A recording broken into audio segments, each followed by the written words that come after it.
Então, retomando a nossa programação, temos o prazer de receber aqui o engenheiro Luiz Carlos Cima, CTO da Térmica Solutions, especialista em transformar calor em valor estratégico, possui mais de 25 anos de experiência de liderança de projetos e automação de processos térmicos, formado em engenharia de produção mecânica e especialista em indústrias 4.0, atua no desenvolvimento de soluções que combinam engenharia, tecnologia e inovação para impulsionar a eficiência energética, reduzir emissões e promover a descarbonização industrial. Sua atuação abrange projetos de eficiência energética com valoração e aplicação de tecnologias como gêmeos digitais, conectando pessoas e processos para tornar a indústria mais eficiente, sustentável e inteligente. Por favor, professor. Joia, muito obrigado. Boa tarde a todos aí, a gente já pôde com alguns bater um papo. Muito obrigado à C2E Brasil pela oportunidade de estarmos aqui. Trazer um assunto interessante, né? Apesar de muitos ainda considerarem uma buzzword, gêmeo digital já é uma realidade, né? A gente tem utilizado essa ferramenta já há algum tempo.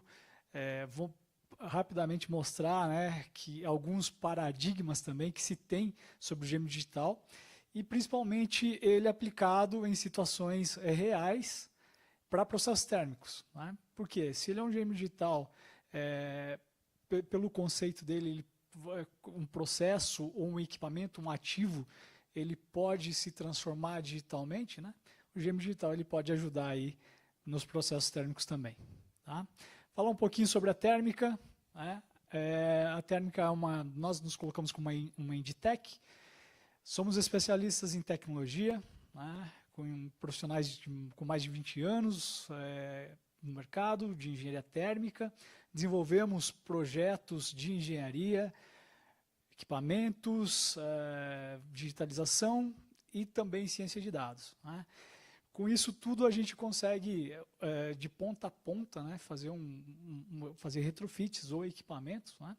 Nossa expertise hoje está focada em software e mindware, né? Software na questão do próprio gêmeo digital ou soluções digitais e mindware nas pessoas, né? A gente chama de OT, né? Tecnologia operacional, né? Bom, vamos entrar aqui um pouquinho no contexto dos gêmeos digitais, né? Antes da gente falar dos gêmeos digitais, o contexto de energia térmica, né? Grande parte da energia disponível na indústria é aplicada para gerar calor. Então, só estou reafirmando que o colega de antes colocou isso. E ele falou 80%, né? Eu fui um pouco mais conservador, coloco aqui 74%. 74%, né, da energia utilizada na indústria é para gerar calor, né? Então, assim, arredondando, né?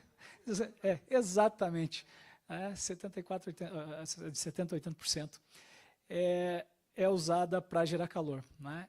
E aí também, né, ele colocou antes, aproximadamente 60% é para baixa temperatura, realmente, para média e baixa temperatura. Então, 22% até 400 graus, né? 30% abaixo de 150, e aí os 48%, que é onde a térmica realmente atua, traz valor ao cliente, né? Acima de 400 graus. Tá?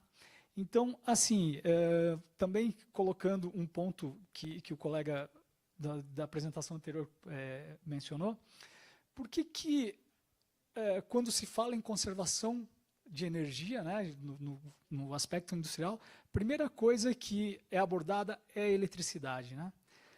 Tenho a mesma opinião, né? Quem viveu o apagão dos anos 2000 ali, agora eu coloquei a nossa idade, né? Quem viveu o apagão dos anos 2000 vai entender o porquê. Porque, além de infraestrutura, a nossa matriz puramente hídrica, né, na época, e alguma coisa térmica também, não sustentou o crescimento, aquele crescimento que o país deu, aquela microestilingada, né? E aí veio tudo abaixo. Aí começou esse lobby, até da indústria de energia muito focada na energia elétrica, né? Então, programas aí como Procel, entre outros, subsídios da indústria elétrica. E a indústria térmica ficou sendo, no meu ponto de vista, assim, ficou sendo de lado, né? Aí você pensa o seguinte, hoje, né, nas grandes plantas que se tem aí, principalmente do mercado de celulose e papel, tá? Está sendo sucroenergética, né, que uma vez era sucroalcooleira, agora é sucroenergética, está se investindo muito em ativos, né, que gerem energia, não só para a planta, mas para vender também, né? E quase todos esses ativos que estão sendo investidos para a geração de energia é a base de energia térmica, caldeiras e turbinas térmicas. Os sistemas térmicos, geralmente, eles são um ponto cego da eficiência de processo da indústria. Por quê? Né? A baixa eficiência, 30% a 60%, aqui eu estou mencionando especificamente sistemas de alta temperatura, né? Quem é da siderurgia conhece bem esse contexto. Quanto mais alta a temperatura interna, mais alta a minha temperatura de chaminé, menor é a minha eficiência, né? Então, quando eu vou, por exemplo, fornos de reaquecimento, para a indústria siderúrgica, fornos de calcinação, ou fornos ou aquecedores de panela, por exemplo, também para a indústria siderúrgica, nós estamos falando de um rendimento térmico, né, de uma eficiência não maior que 30%. Tá? Então, daí você vê o potencial que você tem a recuperar, né? Falta de visibilidade de desempenho, né? Veja, não é a visibilidade do processo, é a visibilidade de desempenho, né? Eu sei que o meu processo está operando, mas eu não sei quão bem esse processo está operando do ponto de vista de eficiência energética. Tá? Pouca ou nenhuma previsibilidade. Aqui é que agora está se tendo um movimento bem interessante nesse aspecto, que é a questão de um processo térmico, né, apesar de ele ter um ciclo mais lento, né, de controle, sempre que eu atuo, geralmente não, é sempre depois do ruído ter acontecido. Ou seja, causo uma mudança dentro do processo e aí ele vai se ajustar. Causa uma mudança, ele vai se ajustar. Causa uma mudança, ele vai se ajustar. Previsibilidade zero. Eu estou entrando com uma determinada massa, vai entrar uma determinada massa e eu estou com uma aqui dentro. Meu set point só vai mudar, ou minhas variáveis de processo só alterarão depois que essa carga entrar. Só que aí, esse tempo ele pode ser crucial tanto para o processo em si, mas para a minha eficiência térmica. Né? Então, pouca ou nenhuma previsibilidade. Pela energia desperdiçada, todos nós pagamos. Aí isso aqui é meio que óbvio, apesar de que o óbvio precisa ser dito, porque quando um processo, né, não só um térmico ou qualquer processo, ele é ineficiente, ele vai aumentar em cadeia todo o custo operacional. A energia térmica hoje, ela representa de 15% a 40% do custo de produção, segundo a CNI e IBGE. Tá? 15% a 40% do custo de produção. Impacta fortemente para emissões, né? 180, 200 quilos de CO2 por megawatt-hora. Tá? Isso aqui é um asterisco, gás natural, tá? Que é o combustível mais utilizado. Né? Se eu pegar GLP, isso aqui aumenta. Né? Pegar um óleo, né? Isso aqui vai aumentar mais ainda, um óleo combustível. E aí, obviamente, contribui para as emergências climáticas. Né? Trazendo tudo isso, tá? Nós desenvolvemos ou utilizamos da nossa expertise, né?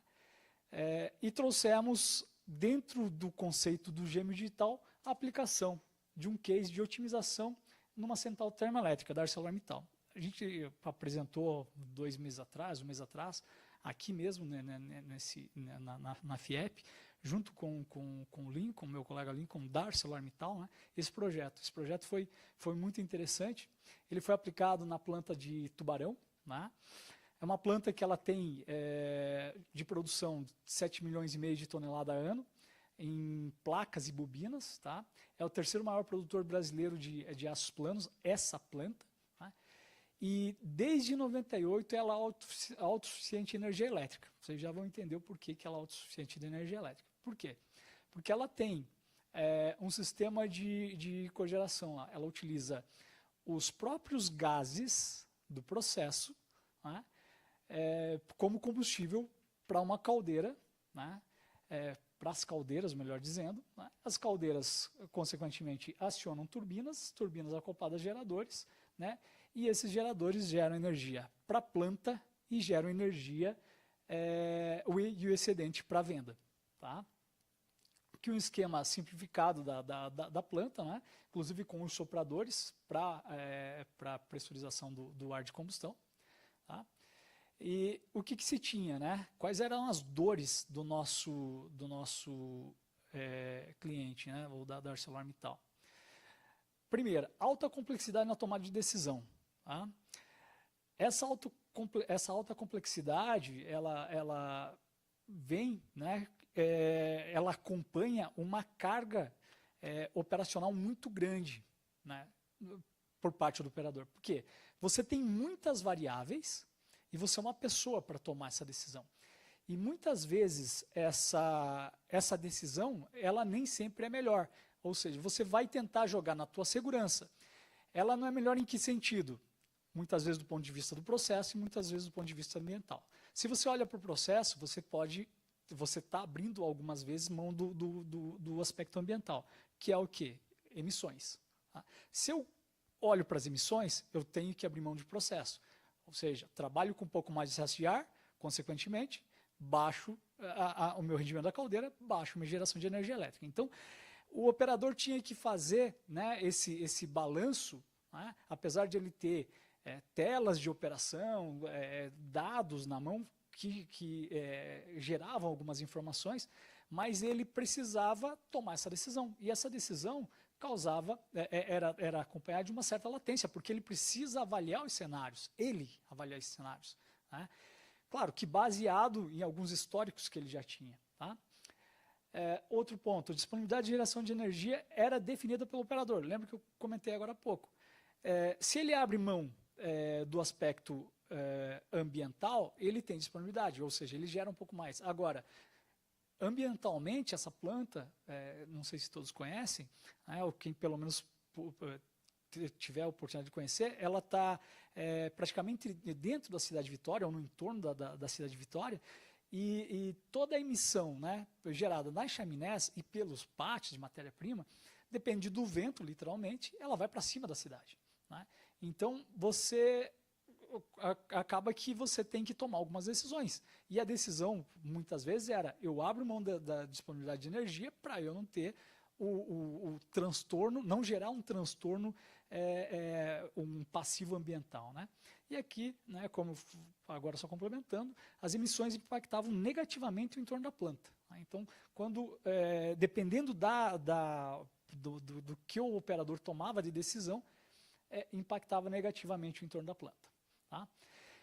Então, essas eram as dores, e aí a gente, em cima do nosso produto, né, nós tínhamos um conceito, né, do Gêmeo Digital, né, e aqui eu vou trazer esse conceito para vocês, e a partir dali a gente desenvolveu o nosso produto. Mas o que é o Gêmeo Digital? Né? O Gêmeo Digital, ele é a representação digital, como eu falei antes, a representação digital de um ativo, seja um equipamento, seja um processo ou seja um sistema. Tá? Como é que essa representação ela se dá? Captando ou capturando atributos e comportamentos desse sistema. Tá? Então, o que eu tenho? Imagina que eu tenho um ativo, no caso ali uma plataforma, eu jogo todos esses sinais, esses sensores, todos esses dados ainda, para um ambiente, né? Esse ambiente ele pode ser um grande banco de dados e todos os meus serviços não consomem diretamente da minha fonte, do meu equipamento. Eles vão consumir dessa grande base de dados. Tá? Então, esse é o conceito, né, que eu tenho do Gêmeo Digital. E a partir desse, a gente chama, até tem um termo para isso, né, como se fosse uma casca que eu crio em cima desse ativo, e essa camada, essa casca, é onde eu concentro os dados.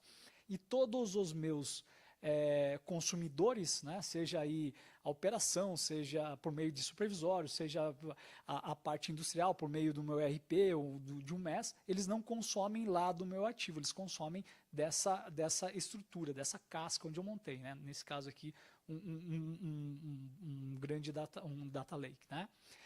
E a partir daí, sim, né, eu posso estruturar qualquer serviço, né? E esses serviços, eles têm que ter, no mínimo, tá, eles têm que preencher alguns requisitos. E para isso, tá, o Digital Twin Consortium, ele criou uma tabela periódica para dizer assim, cara, o teu produto ele só é um gêmeo digital se ele cumprir alguns requisitos, né, que são, né, que estariam dispostos como data services, né, então estruturação desses dados, eu ter uma camada de integração, tá, eu ter uma camada de inteligência, eu ter uma camada de gerenciamento desses dados, eu ter uma camada de segurança e confiabilidade desses dados, e eu ter uma camada de onde o usuário possa fazer essa interface com isso. Então, assim, quanto mais quadradinhos dessa tabela eu estiver preenchendo, mais próximo de um gêmeo digital perfeito é o teu produto, né? Então, quando a gente fala assim, eu crio um gêmeo digital de uma garrafa d'água, por exemplo, é possível? Cara, é meio bizarro, mas é possível, né? Você colocar a conectividade, eu vou precisar colocar alguns sensores nessa garrafa d'água. A partir desses sensores, eles têm que entregar esses dados em algum lugar, tá? E além desses dados de temperatura, massa, cor, pH, etc., eu posso armazenar os dados dessa garrafa d'água, né, os dados de construção dela, em arquivos físicos, arquivos digitais, quero dizer, nessa casca, e a partir dali, qualquer um de nós acessar uma aplicação da garrafa d'água. Eu transformei eu criei um gêmeo digital dessa garrafa d'água. Porém, esse gêmeo digital ele tem que cumprir pelo menos esses requisitos. Se ele cumprir apenas um desses requisitos, por exemplo, só a interface com o usuário, né? Só a interface com o usuário, ele não se enquadra como um gêmeo digital. Ele é simplesmente um sistema de visualização. Tá? Então, esse é o conceito de gêmeo digital, e em cima desse conceito do gêmeo digital, nós propomos uma solução para o nosso cliente, né? Onde ele tinha um modelo físico, né? Eu tenho a minha caldeira, ou as minhas caldeiras. Esse modelo físico ele conecta com uma camada de automação, tá? E essa camada de automação ele tem ali, ela dispõe, né, ou ela alimenta um banco de dados. Tá? Eu posso ter a minha camada de automação, eu tenho a minha camada de automação conversando com o meu equipamento e conversando com o meu banco de dados, ou seja, armazenando esses dados. E era isso que o nosso cliente tinha. Né? E a partir desses dados ele criava algumas informações, ou ele gerava algumas informações, e dessas informações ele tomava decisão.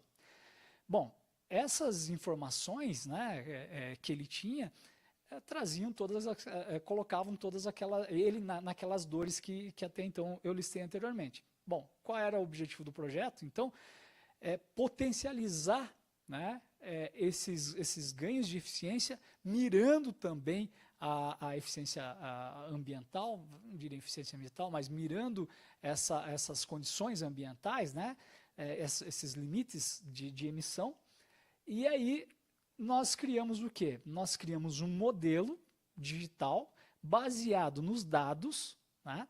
E esse modelo digital, esse modelo virtual, ele retroalimentava o sistema. Tá? De que forma? Vamos fazer um comparativo com o Waze. Né? O Waze, você coloca o teu destino, você está num ponto A, você coloca o destino que é o ponto B, e ele vai te dar algumas rotas para você chegar mais rápido. Essa rota, algumas vezes ela não vai ser a mais barata, né? Mas depende do que você setou, ela pode ser mais rápida. E aí lá no Waze eu faço algumas configurações, né? Aqui era igual, né? Então ele pegava, ele setava algumas variáveis e ele mandava rodar o modelo para dizer assim, cara, eu quero abrir mão nesse momento da geração de energia, mas eu não posso abrir mão das emissões. Dá uma olhada para mim como é que você consegue fazer isso. Ele mandava rodar o modelo, por isso que tem essa camadinha da operação ali no meio, o operadorzinho, né? Ele mandava rodar o modelo e o modelo dizia para ele o seguinte, cara, para isso que você quer, o resultado é esse. Bom, o resultado era diferente do que ele fazia. E aí a gente tem o primeiro ponto de atenção. Quando você vai fazer um projeto, isso é uma regra da digitalização, meio que regra da digitalização. Quando o projeto ele vem top-down, você não olha para todos os stakeholders do processo, tá? Esse projeto, a chance de insucesso desse projeto é muito grande, né? Então, a operação nesse momento, ela era muito importante para nós. Por quê? Porque ela precisava validar, ou seja, dar o feedback se aquelas variáveis, aqueles novos resultados, eles seriam plausíveis, né? Não do tipo, cara, eu quero zerar minhas emissões. Aí, por exemplo, mandar rodar o modelo e o modelo te fala assim, legal, para zerar as emissões, você desliga, fecha o combustível e não tem mais combustão, paga a caldeira, não vai ter emissão, né? Então tem que ser algo que não seja tão tosco dessa forma, né? Tem que ser alguma coisa que você parta de dados, esses dados já com algum contexto e validado pela operação.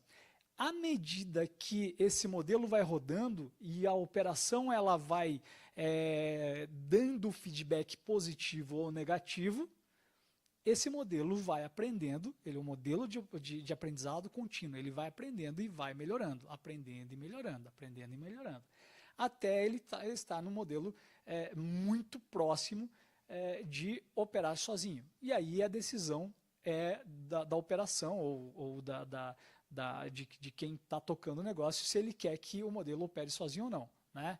O Tesla, por exemplo, a direção autônoma, tá? Então, qual foi o objetivo aqui?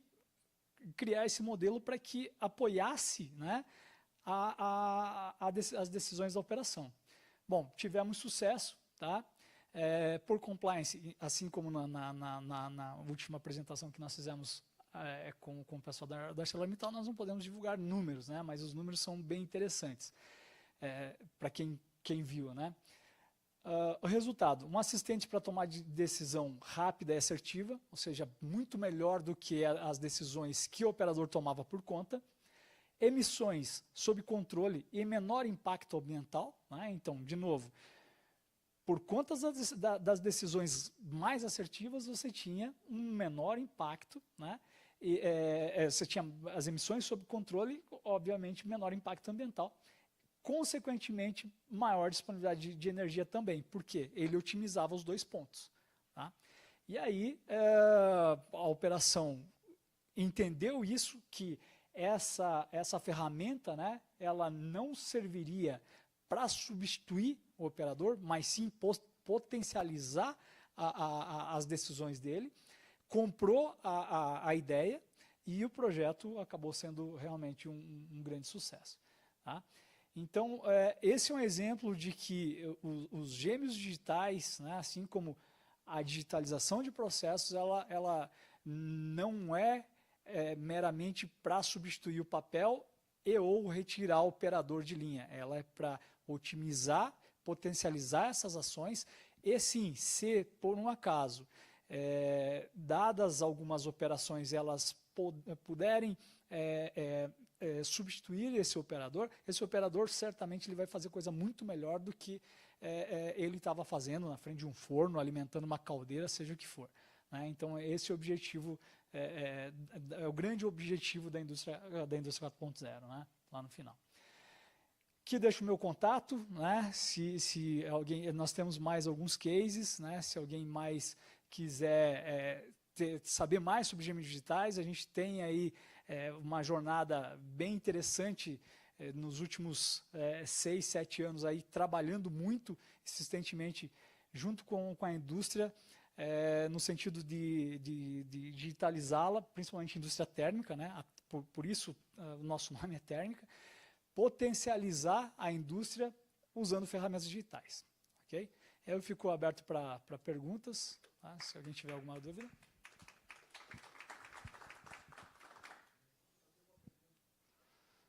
Alô, alô. Tem uma Tá. pergunta sobre como que faz para calibrar um sistema digital, gêmeos digitais. Gêmeo digital? Legal, excelente pergunta. Assim, essa é a pergunta que todo mundo deveria fazer antes de sair fazendo digitalização. Porque depois que é colocado, muitas vezes não abre espaço para isso, principalmente para esse lance da calibração, e a ferramenta acaba não trazendo o valor que ela deveria trazer para o cliente. Tá? Como é que é feito? Tá? Nesse caso tem o operador no meio ali. Né? Sempre que você gera um resultado, tá? E aí você não pode simplesmente entregou o projeto de digitalização, virar as costas e ir embora. Você tem que ter alguém com expertise que criou a ferramenta juntamente com a operação para definir esses parâmetros. Tá? Você começa a alimentar ela dizendo simplesmente joinha, ou dedinho para cima ou dedinho para baixo. Tomou uma determinada decisão, cara, essa decisão foi boa, você alimenta ela. A partir desse momento, ela entendeu que aquilo que ela definiu, que aquele resultado que ela trouxe, foi positivo. Então, ela vai segurar aquele cara ali. Tá? Fiz mais uma rodada. Tá? Mandei rodar um modelo. O modelo rodou, deu outro valor. Faz sentido ou não faz? Não, não faz sentido. Tá? Dedinho para baixo, ela ignora aquilo ali e os passos que levaram ela a tomar aquela decisão. Então, ela fica só com aquela primeira informação. E assim você vai ajustando. Tá? Período interessante para você colocar a rodar, por mais que você tenha uma base de dados, né? Uma base de dados, tem uma base de dados aí de 30 dias. Cara, é muito pouco. Tá? Qual seria o ideal? O ideal, assim, quanto mais dados, melhor. Tá? 6 meses já começa a fazer sentido. 1 ano, muito legal. Muito legal. Por quê? 1 ano. 1 ano você tem uma janela de operação onde você teve flutuações, e essas flutuações, né, os outliers, você é capaz de, aqui quando a ferramenta começar a trabalhar, identificar e excluir ele fora. Ou excluir ele no tratamento dos dados antes de alimentar ela, ou depois nos resultados que ela trouxer. Por isso que é muito importante, sempre que você larga um projeto de um porte desse, você dá essa assistência para o cliente para fazer essa calibração do modelo. Tá? Não sei se eu respondi. Eu tenho uma pergunta, só continuando. O gêmeo digital, ele trabalha só com uma base de dados, ou se eu tiver sensores que geram dados em tempos reais, ele também consegue analisar? Legal, outra boa pergunta, porque muitas vezes o pessoal associa o gêmeo digital trabalhando apenas offline, né?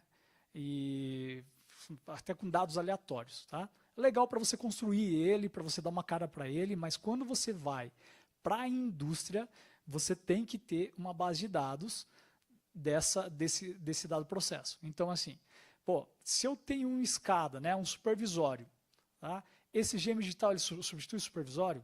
Não, são coisas diferentes. Tá? Esse cara aqui, ele é um complementar do teu sistema. Tá? Ele vai ajudar você a tomar as melhores decisões ali quando você vai ajustar um set point, por exemplo, na tua caldeira.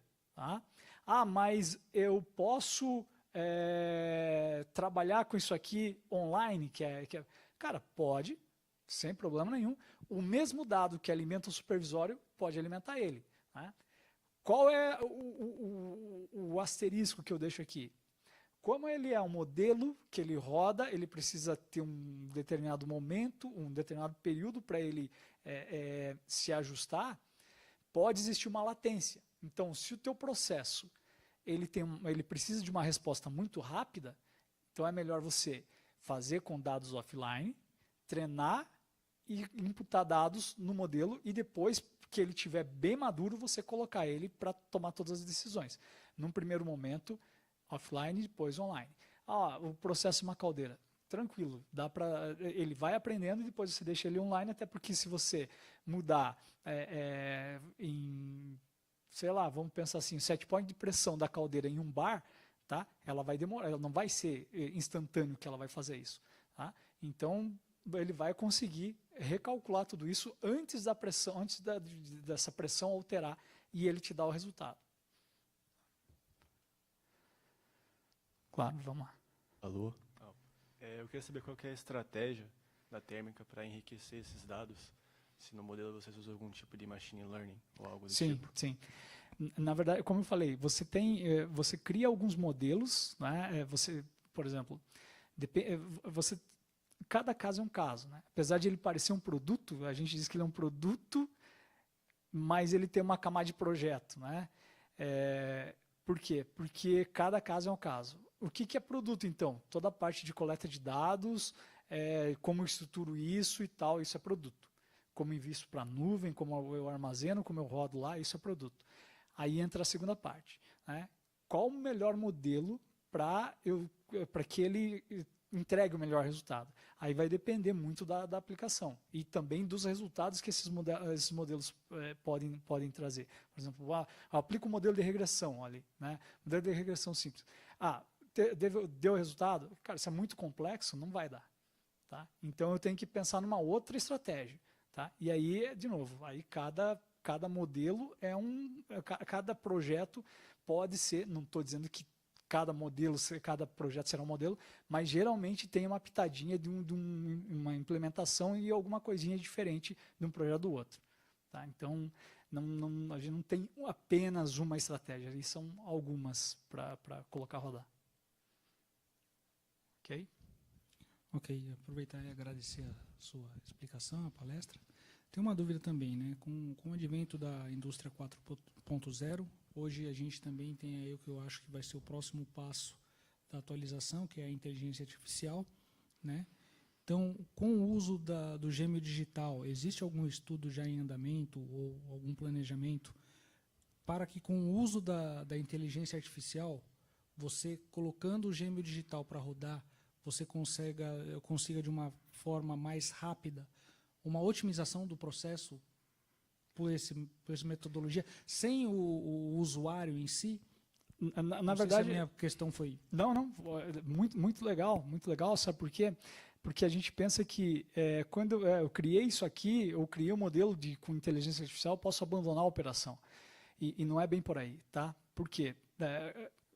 Deixa eu dar um passo atrás. Muita gente diz assim, lembra que eu falei assim, isso aqui equipara uma escada? Não, isso aqui é complementar. Aí eu tenho um APC, né, Advanced Process Control. Isso aqui substitui? Não, é complementar. Tá?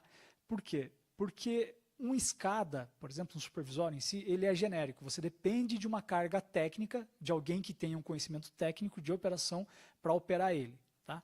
Quando você vai para um cara desse, você meio que digitaliza esse cara técnico, coloca ali. Quando você coloca a inteligência artificial, nesse caso, esse modelo ele roda com IA também, né? Ele aqui nesse projeto, inclusive, tá? Você usa a expertise da inteligência humana para empoderar ou para melhorar as saídas da inteligência artificial. Tá? E no final acaba sendo assim, a inteligência artificial empodera a inteligência humana. A gente nunca começa um projeto 100% de inteligência artificial sem a gente ter inteligência humana no começo, dando os inputs necessários e validando os outputs. Porque senão vai ser um negócio, como eu falei. Aperta aqui, eu quero baixar a minha emissão. Ele vai dizer, legal, corta o combustível, não tem emissão. Tá? Não é isso que você quer. Você quer, cara, mas e aí a minha energia elétrica? Não, para energia elétrica, então você precisa ter, sim, uma inteligência humana para otimizar esse modelo e depois a inteligência artificial ela vai aprendendo, até que ela tome boas decisões. Mas nós da térmica, nós sempre recomendamos processos complexos, tem que ter um especialista junto, tanto do lado da térmica, para ajustar o modelo, né, calibrar o modelo, quanto do cliente para validar. Cara, realmente está ok. Eu acredito assim que, vamos pensar num sistema desse aqui, não vai trabalhar autônomo. Tá? Não vai trabalhar autônomo. Sempre vai ter que ter operação ali, até por questões aí nem é security, né? Safety, de segurança mesmo da planta. Tá certo, agradeço, mas eu acho que talvez eu não tenha conseguido colocar direito. Não é justamente para o sistema rodar sozinho, mas o meu questionamento foi mais assim: foi feito todo esse auto-learning junto com a inteligência humana, mais a inteligência artificial. Rodei, estou lá um ano e pouco, tal. Aí, num determinado momento, tanto fazendo uso das duas inteligências, eu consigo chegar e falar para esse sistema: me apresenta a minha melhor configuração de processo. Agora, tipo, eu estou questionando, tá? Eu estou rodando, eu tenho uma potência energética. Fazer perguntas para ele, né? Como se fosse. Me apresenta qual que é a melhor condição para eu otimizar o meu processo de combustão, por exemplo. Né? Seja um combustível, mudar combustível, alterar pressão. Nesse caso aqui, 5 combustíveis ao mesmo tempo. Entendeu? Então, meu questionamento é nesse quesito. Né? Você já tem o Outer Learning, você tem lá o usuário que vai validar se pode aplicar a solução sim ou não, mas se você já tem algum processo ou alguma visualização disso daí, usando hoje aí algumas das inteligências artificiais do mercado, você vai lá e faz uma pergunta: como que eu melhoro meu exercício, o meu rendimento? Ele vai lá e te dá uma resposta. É claro que daí com a sua inteligência você vai lá e de fato, se é viável sim ou não, né? Mas a minha pergunta é mais nesse quesito, então. Sim. Nesse caso aqui, nesse projeto não, mas nós temos um projeto de digitalização de tratamento térmico, aí é manufatura pura, tá? Que sim, basicamente ele funciona quase como o ChatGPT. Tá? Então o que você faz lá nele? Né? Nós temos um módulo dele que chama Preview, né? Que é as previsões que você pode fazer com isso, que nada mais é do que isso aí. Ele vai pegar a base de dados, antes você treina essa base de dados, né? E você fala assim: cara, seguinte, eu fiz X têmperas, Y revenimento, Z alívio de tensão, tá? Que é a mesma coisa que revenimento, ou um outro tratamento qualquer. Esses 3 aqui. Qual é a melhor configuração para que eu tenha o meu melhor rendimento, melhor consumo específico, quilowatt por tonelada, durante esse período? Nós temos isso, durante esse período. Manda rodar. Ele vai lá, ele vai te dizer assim: ó, nesse período, para um período desse, você vai ter que ter 12 têmperas, X blá blá, X blá blá, X blá blá. Por quê? Ele vai pegar o melhor de cada um dos tratamentos, a melhor configuração de cada um dos tratamentos térmicos, né? E ele vai te plotar ali, olhando essa janela de período que ele te deu. Ele não vai te dizer assim: você tem que fazer 72 tratamentos térmicos, tá? Cada tratamento térmico mais ou menos 12 horas, nesse mês, por exemplo. Cara, não cabe no mês. Você me deu uma resposta tola, né? Não, ele já te dá, cara, as configurações certinhas, né? Para o nosso cliente, né, ele usa muito isso, ele está usando isso para previsão de produção, de orquestração. Esse módulo, né, ele está dentro do DTT. Ele faz parte da manufatura dele, e essa parte da manufatura ele chama de acabamento, né? Então, ele usa para fazer a orquestração desse acabamento, né? E aí ele, inclusive, ele te coloca, né, uma agendinha lá das sequências, né, que podem ser feitas, né, naquele período, levando em conta, o que leva em conta? De novo, as melhores eficiências de cada um dos tratamentos e os tempos de setup, né? Então, se você tem tempo, os tempos de setup é descarregar e carregar forno. Basicamente isso, montar a carga, descarrega e carrega de novo. Então, basicamente, ele olha para isso, ele pega os tempos ótimos, em cima dos tempos ótimos dos tratamentos térmicos e do consumo específico de cada um desses tratamentos térmicos e monta essa tabelinha para ele. Né? Então ele sabe que para o mês tal, se eu tiver essa configuração de produção, eu posso ter isso aqui de configuração de tratamento térmico. Tá? E ele está usando para isso. Ele gostou da ferramenta e um passo que ele nos desafiou, inclusive, olhando para a metalografia do produto, tá? Ele me fazer toda essa correlação de tempo de tratamento térmico, tipo de tratamento térmico, né? Com essa liga, né? Com as estruturas, com a liga do produto que ele vai fazer, para ele corrigir esses tempos, né? Ou então ele perguntar para o sistema dizendo assim, se eu for, por exemplo, produzir um aço tal, ele vai buscar no banco de dados, né, algo parecido, e ele vai dar para o cliente, por exemplo, os tipos de tratamento térmico, os tempos de tratamento térmico, já levando em conta a otimização que ele fez, né, e aonde ele tem que ter os cuidados. Por exemplo, se eu estou tratando uma peça muito fina, a minha rampa tem que ser mais branda, não pode ser uma rampa agressiva, é um forno batelada, né?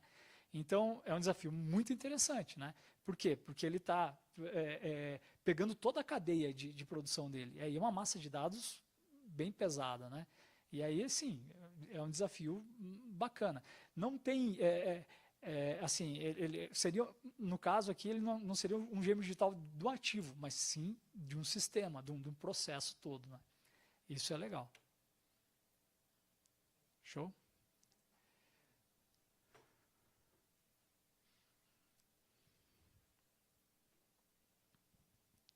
Ótima palestra, parabéns. Obrigado.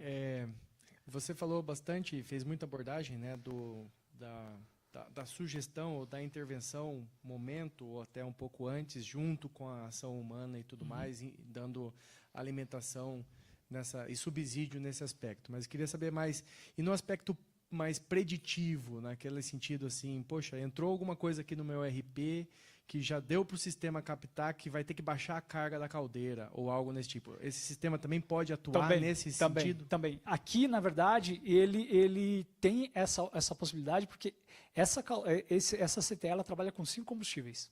Ela trabalha com gás natural, gás de alto forno, gás de coqueria, convertedor e alcatrão, se eu não me engano. Tá? Como é uma siderúrgica, ele tem 2 gasômetros, tem um gasômetro, não lembro, acho que são 2. Né? A planta inteira utiliza esse combustível. Tá?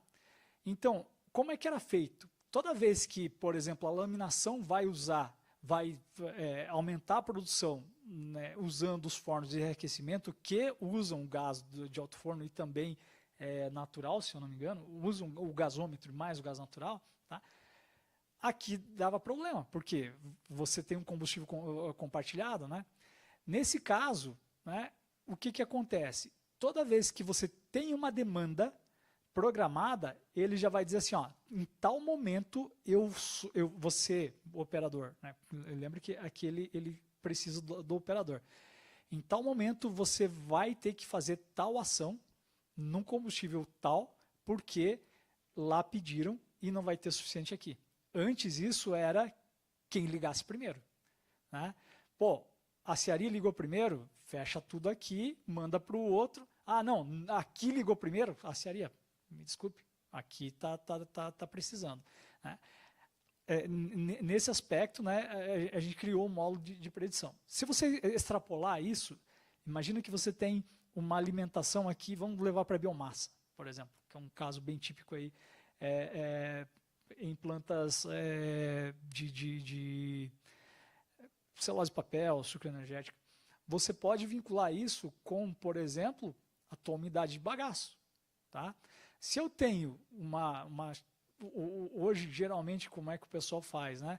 Tem muita gente que vai lá, pega, coleta o combustível, faz uma análise e diz, ó, esse lote ele tem essa umidade e tal, tem umidade, reduz teu PCI, a eficiência diminui, tá, toda aquela história. Só que já vai acontecer de você ter essa resposta depois que já entrou o combustível dentro, e aí você tem que correr, mexer, relação ar-combustível, exatamente. Então, se você tá vendo, né, se você tiver essa condição, opa, cara, já vai mudar aqui. Vai mudando, por exemplo, meu ar, minha razão de ar de combustão aqui, porque está vindo coisa diferente ali. Ou para frente. Imagina que você tem para frente uma distribuição de vapor, né? No caso de, por exemplo, um laticínio, derivados de leite, né? Eu vou fazer o CIP em 3 processos ao mesmo tempo. Demanda máxima de vapor em todos os equipamentos. O que vai acontecer com a caldeira? Vai arriar. Quando você tem essa programação, aí você pode vincular o teu PCP, por exemplo, tem essa programação, ela pode fazer o seguinte, cara, manda combustível, porque daqui a pouco vai baixar a minha pressão de vapor, porque vai ter muito ponto de consumo. Né? E aí você faz essas travas tranquilamente. Né? O modelo ele pode ser, na verdade, a gente entrega ele como prescritivo, né? E preditivo. Tá? Então, ele prescrever o que você tem que fazer ou preditivo, cara, o que ele já tem que fazer em função de algumas alterações. Legal? Beleza? Mais alguma? Show de bola. Mais uma vez, obrigado aí, pessoal. Tá? Fiquem à vontade aí para fazermos contato.